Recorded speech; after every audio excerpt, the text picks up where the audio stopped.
gente vai começar aqui nosso primeiro assunto, que é a necessidade da gente colocar agora os nossos projetos em prática. Se você tem essa sensação de que as coisas só começam a funcionar depois do carnaval, talvez não seja o único e talvez não seja só uma sensação, né? Quase sempre o feriado da folia coincide com as férias escolares, tem recesso político. E aí, parece que janeiro e fevereiro são praticamente meses parados. Então, tem muita gente que aproveita e já dá aquela desculpa para ir adiando o trabalho, para adiando o que precisa ser colocado em prática. Mas agora não tem mais como adiar. Então, a gente precisa realmente colocar a vida nos trilhos. E para a gente conversar mais sobre esse assunto, eu recebo a psicóloga, mentora maravilhosa, Meire Mia. Oi, Seja Cláudia! Tudo bem? Ai, Feliz que ano saudade. novo, oficialmente, Pois então. é, agora, né? Deixa eu te apresentar esses irmãos maravilhosos, Ai, Ricardo e lindos. Eduardo. Oi, Meire, tudo Oi, bem? que vozes, né, Nossa, Meire? eu tava lá Obrigado. dançando. Joia. Cantam muito bem, eu tava Deixa lá eu toda parar, né? animada. Já deixaram a turma aqui alegre. Olha Vem só. cá, Meire. Meninos, fiquem à vontade para perguntar. Obrigado. Se vocês quiserem também sentar para cá, pode sentar. Aqui a gente tá em casa. Obrigado. Tá bom? Muito A gente vai obrigado. falar sobre esses planos aí para 2024, como é que a gente sai dessa estaca zero, dessa procrastinação. Se vocês quiserem perguntar, a Meire é fantástica. À vontade. Fiquem à vontade, aproveita para fazer Vamos conversar. a consulta. Consulta. Pode perguntar, tá bom? Ai, Bora lá, Meire. Ótimo. Pois é, Cláudia, você sabe que muita gente usa essa crença, que já é uma crença social, é uma coisa que é do Brasil.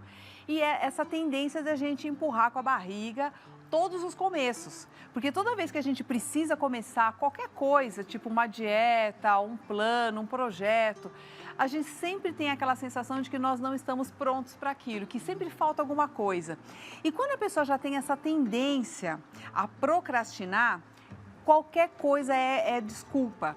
E aí, como nós temos uma desculpa social, aí fica mais fácil ainda. Qual que é o problema da gente não perceber que isso é uma armadilha? Que nós já perdemos aí da nossa vida pelo menos 2 meses que nós temos a menos no ano para poder realizar os nossos projetos. E tempo, Deus deu tempo igualzinho para todo mundo, 24 horas por dia para cada ser humano. O grande problema da gente cair todo ano nessa mesma armadilha é que nós acabamos sempre com os mesmos resultados, que é muito aquém daquilo que a gente poderia. E aí isso vai gerar um problema na nossa autoestima. Além disso, vai nos gerar culpa. Porque quando a gente se compara com outra pessoa e vê que a outra pessoa tem lá na frente, a gente fala assim, puxa vida, eu deveria ter feito isso, eu deveria ter feito aquilo. Aí pronto, você começa a entrar no redemoinho, que é eu chamo que é ralo emocional, que é quando você começa a se culpar e aí você entra para um nível menor ainda de energia, que é o da vergonha. Então, você começa a ter vergonha de quem você é. E aí, para você sair desse ralo, é muito difícil. Então, a gente tem que entender o processo da nossa mente. As áreas da iniciativa, as áreas da força de vontade, do foco, da atenção, é que nem músculo, você precisa exercitar. E nós não nascemos com essas áreas prontas, sabe? E da mesma forma que a gente tem que ir para a academia todo dia, fazer o esforço muscular para você manter aquela sua massa muscular, você também precisa fazer o esforço mental, não no sentido de se esforçar e queimar neurônio, não é isso, mas é no sentido de você exercitar esse foco todos os dias. Como que a gente faz isso? Determinando uma ação e fazendo essa ação. Então, é você juntar o que você pensa com o que você faz. E o que o procrastinador faz? Ele só pensa, mas ele não faz. Então, ele projeta, ele programa e tal, e ele não faz a ação. E é isso que gera na pessoa essa sensação assim de incompetência, de menos-valia e que gera essa sensação eterna de frustração. E é interessante que hoje, você pode perceber, Cláudia, que parece que todo mundo sofre de TDAH.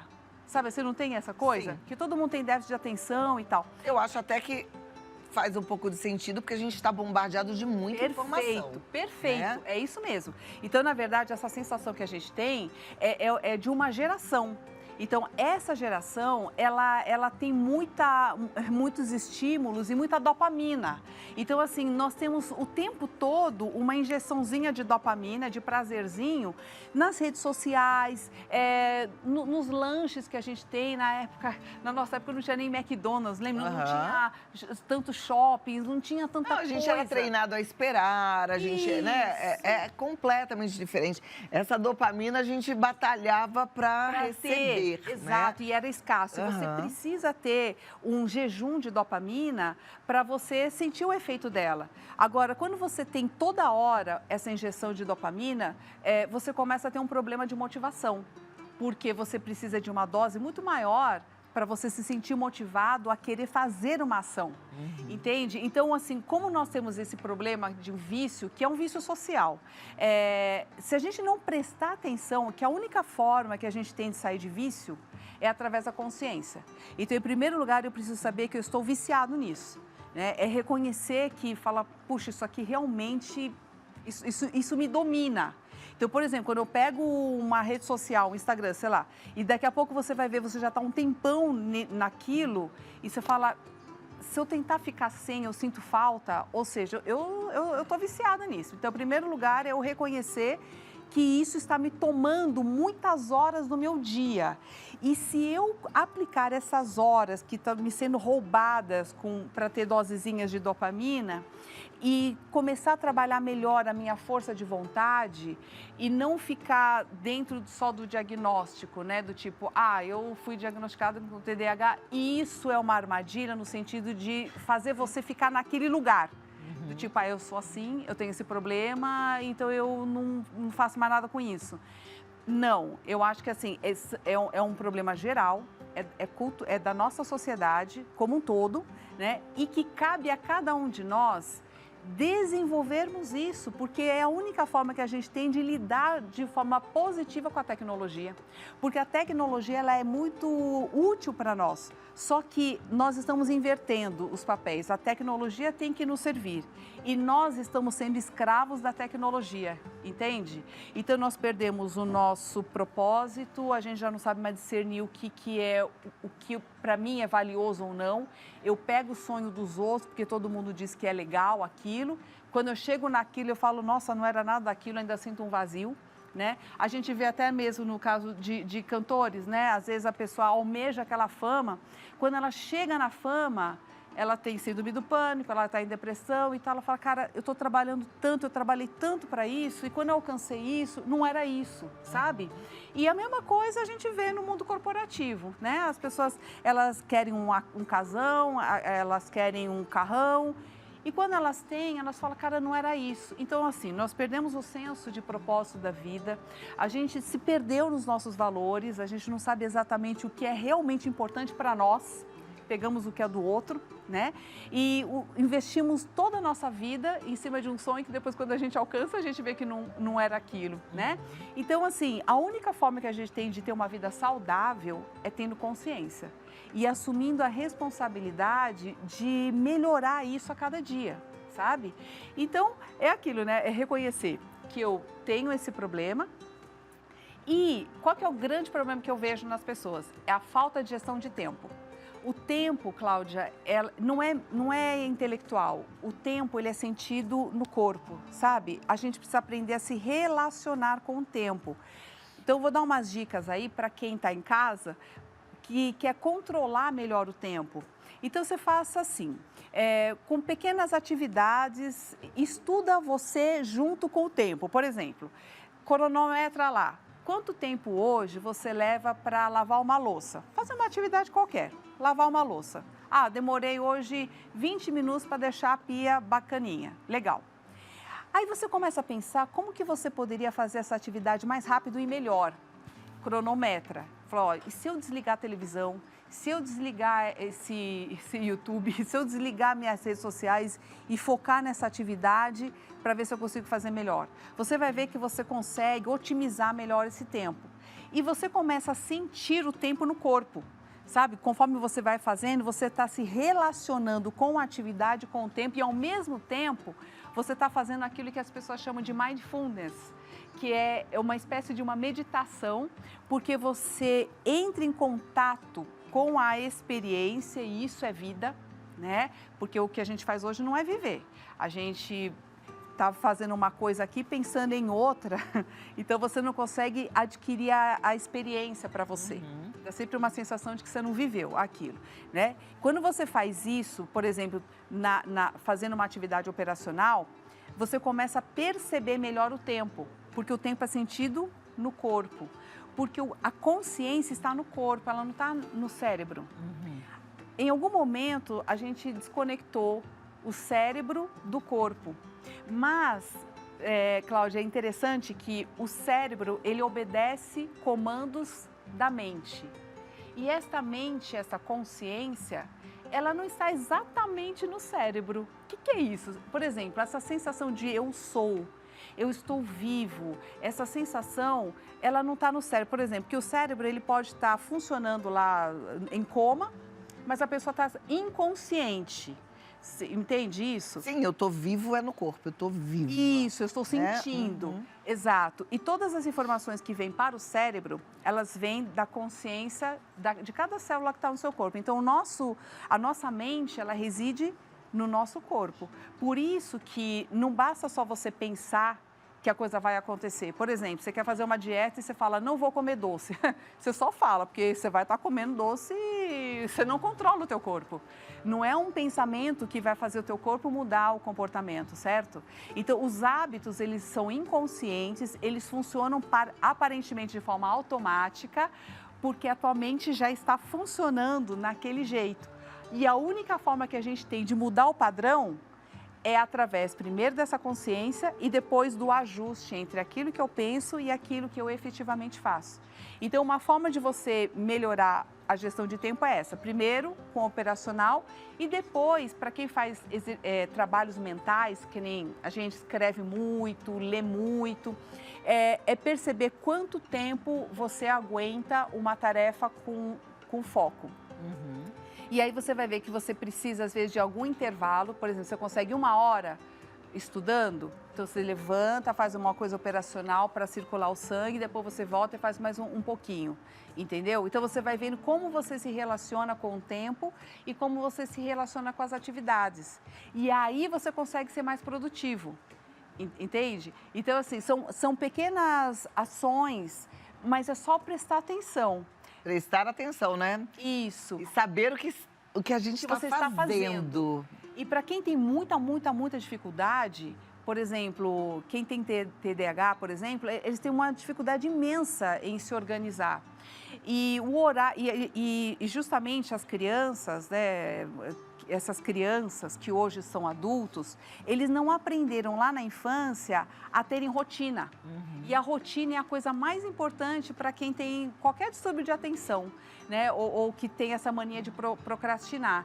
Então, você tem que acordar sempre naquele mesmo horário, você tem que estabelecer uma rotina que seja produtiva, tipo, eu levanto, vou para a academia, eu tomo um bom café da manhã, eu vou fazer as partes mais difíceis do meu dia na parte da manhã, onde a gente funciona melhor com a nossa força de vontade, e não se cobrar tanto. Então, elege uma coisa mais importante no dia. Por exemplo, tem dificuldade de acordar cedo, então você vai eleger essa daí, ó, vou acordar cedo. Pronto, né? É o mais importante. O resto, você vai fazendo o que é possível. Por que não dá para você pegar todas as metas da sua vida e querer ser perfeito naquele dia? Porque as áreas cerebrais da atenção e do foco, eles cansam igual músculo. Se você pegar um pezinho e ficar fazendo o dia inteiro assim, ó, chega uma hora que você não consegue mais levantar, entendeu? Por quê? Porque o músculo esgotou. O cérebro é igual. Então, se você fica o tempo todo se forçando, cara, chega uma hora que o cérebro esgota e sabe o que acontece? A pessoa fala, que droga, não quero mais nada. Aí larga tudo, ela vai né? largar tudo. Ela vai falar, cansei, que saco. Em janeiro a gente entendeu? falou bastante sobre burnout, né? Esse esgotamento. Aí a pessoa jaca tudo, ela jaca na dieta, ela não vai mais pra academia, ela não quer fazer mais nada, porque ela ficou de saco cheio, sabe assim? Eu volto já com as perguntas do nosso telespectador. Você tá mandando, pode mandar sua pergunta e aí Meire Caminha responde já sobre procrastinação, sobre o que fazer para fazer de verdade o ano de 2024 o melhor ano da sua vida. Ó, a turma participa, manda pergunta e resposta, mas vocês podem perguntar também. Vocês são procrastinadores ou vocês são diligentes? Eu acho que um pouco de cada nós temos, né? Sempre deixamos para depois aquilo que às vezes a gente precisa fazer logo, né? Acho que não sei se é cultural isso também. Não, eu acho que todo mundo tem uma coisa que a gente não gosta de fazer, sabe assim? Acho que todo mundo tem uma tendência para alguma coisa, para procrastinar alguma coisa. Alguma coisa, né? Normalmente alguma coisa que a gente tem uma certa dificuldade. Tipo arrumar o armário. Isso, sabe aquelas coisas chatas? São coisas que eu digo que acionam gatilhos de ansiedade, sabe? Por exemplo, às vezes você precisa ler ou você precisa escrever alguma coisa ou você precisa prestar atenção em alguma coisa e aquilo te gera uma certa ansiedade.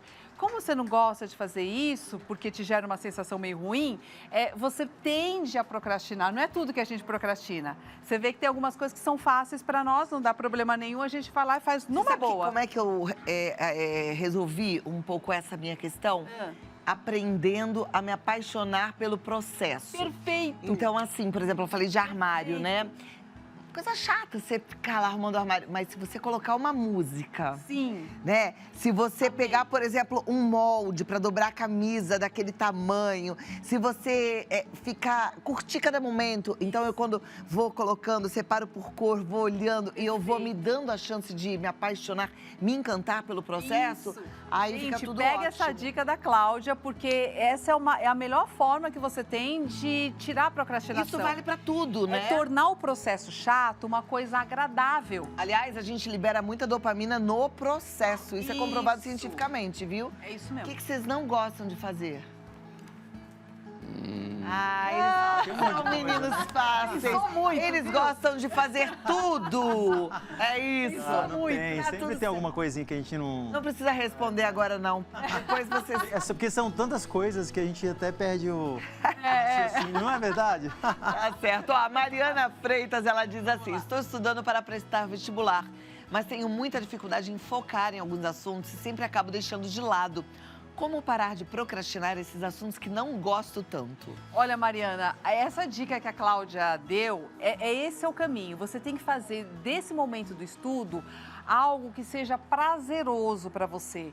Então, normalmente, a gente associa aquilo que nós temos dificuldade com algo ruim. E esse pensamento gera sensações de ansiedade. Então, se você pegar, por exemplo, esse momento de estudo, coloca lá um cheirinho gostoso, uma música bacana e começa a se relacionar com o estudo como se fosse algo muito legal para você. Porque o ser humano, ele só se motiva por algo que seja bom para ele. Ninguém vai de boa vontade e motivado para algo que é ruim, tipo, vai para forca, ninguém vai feliz. Então, se você está imaginando que o teu futuro, você está indo para alguma coisa que vai ser ruim, então certamente você não vai ter motivação. A motivação, a gente tem duas motivações, é a positiva ou a negativa. A negativa é assim, é quando você vai porque, ai, que droga, eu tenho que ir. Essa motivação, ela não funciona a longo prazo, ela é extremamente cansativa, ela não funciona e te despende muita energia. O ideal é você juntar essa energia, gastar no que realmente funciona. Então, começa a criar aquilo como se fosse algo que fosse te abrir o vestibular, fosse para você as portas do paraíso. Então, você vai criando esse paraíso como se fosse a sua faculdade, algo legal, que você vai ver uma experiência bacana ali. E aí, a motivação fica positiva. É igual fazer academia, por exemplo. Se a pessoa vai para academia porque o colesterol dela está alto, porque o médico disse que se ela não for, ela vai morrer, que ela está muito mal, então ela vai forçada. E a motivação dela, o que empurra ela é a doença e a morte. Então, ela vai fugindo da doença e da morte. Então, eu vou porque eu não quero morrer e não quero ficar doente. Outra coisa é quando a pessoa olha para a ginástica e ela fala assim, puxa, isso aqui vai me dar um prazer no final, eu vou me sentir melhor, eu vou ter um corpo mais bacana, eu vou me sentir com mais energia. Então, quando você consegue transformar, e isso é você que tem que fazer, porque isso é uma habilidade que cada ser humano tem que fazer o seu, que é uma virtude. Então, virtude você não compra em padaria, você não compra em mercado. virtude é algo que você vai ter que desenvolver por você e é isso que vai te tornar um ser humano mais valoroso. E a gente tem essa capacidade, né? Isso é que é legal.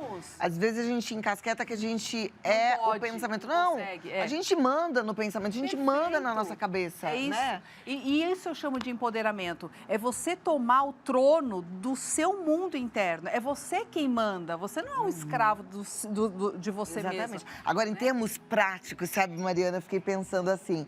Eu também tinha matérias que eu não gostava na escola. Aí, hoje em dia, eu fico pensando, gente, hoje vocês têm no YouTube jeito de ensinar matéria com música, com filme, com documentário, com piada, com tudo que você puder imaginar. Então, assim, de repente você não gosta daquela matéria naquele livro que talvez esteja chato mesmo pra você. Mas busca um outro jeito de aprender essa matéria, porque com certeza deve ter. Porque tem tudo hoje em dia, não é verdade? Sabe que eu tive esse problema quando eu estava fazendo um curso online e o professor, numa disciplina, era muito chato.